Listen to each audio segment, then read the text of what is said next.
News 16 Kerala.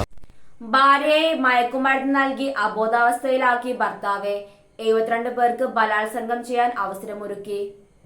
ഭാര്യയെ മയക്കുമരുന്ന് നൽകി അബോധാവസ്ഥയിലാക്കിയ ശേഷം നിരവധി പുരുഷന്മാർക്ക് ബലാത്സംഗം ചെയ്യാൻ അവസരമൊരുക്കി നൽകിയത് ഭർത്താവ്.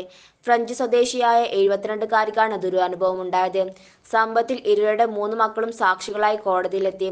ഭർത്താവിനെതിരായ വിചാരണ ആരംഭിച്ച ദിവസം സ്വന്തം ഐഡന്റിറ്റി പോലും മറച്ചുവെക്കാൻ നിയമപരമായ അനുവാദമുണ്ടായിട്ടും അതിനുപോലും തയ്യാറാകാതെ ധൈര്യത്തോടെ തന്റെ ഐഡന്റിറ്റി വെളിപ്പെടുത്തിയാണ് അവർ കോടതിക്ക് മുന്നിൽ ഹാജരായത്. ഭാര്യയെ നിരവധി പുരുഷന്മാർക്ക് കാഴ്ചവെച്ച ഭർത്താവ് ഈ പ്രവൃത്തിക്കുള്ള കെണി ഒരുക്കിയത് മയക്കുമരുന്ന് നൽകി 72-കാരിയെ അബോധാവസ്ഥയിലാക്കിയ ശേഷമാണ്. മാത്രവുമല്ല, ബലാത്സംഗത്തിന്റെ നിരവധി ദൃശ്യങ്ങൾ പ്രതികൾ ക്യാമറ ഉപയോഗിച്ച് പകർത്തുകയും ചെയ്തിരുന്നു.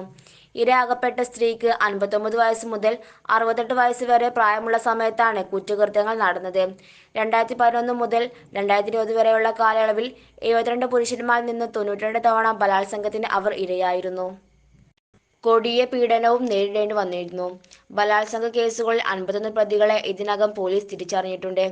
ഇരയുടെ ആവശ്യം അനുസരിച്ച് എല്ലാ കേസുകളുടെയും വിചാരണ പൊതുസഭയിൽ തന്നെ നടക്കുമെന്ന് ന്യായാധിപനായ റോജർ അറാട്ട അറിയിച്ചു.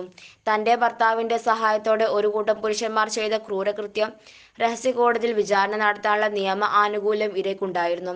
എന്നാൽ നീചകൃത്യം ചെയ്തവർ എല്ലാവരുടെയും മുന്നിൽ തുറന്നു കാണിക്കപ്പെടണമെന്നാണ് ഇരയായ സ്ത്രീ ഉന്നയിച്ച ആവശ്യം. News 16 news desk. പക്ഷമില്ല, വിവേചനമില്ല. നേരിനൊപ്പം, നാടിനൊപ്പം, നാട്ടുകാർക്കൊപ്പം. News 16 Kerala channel.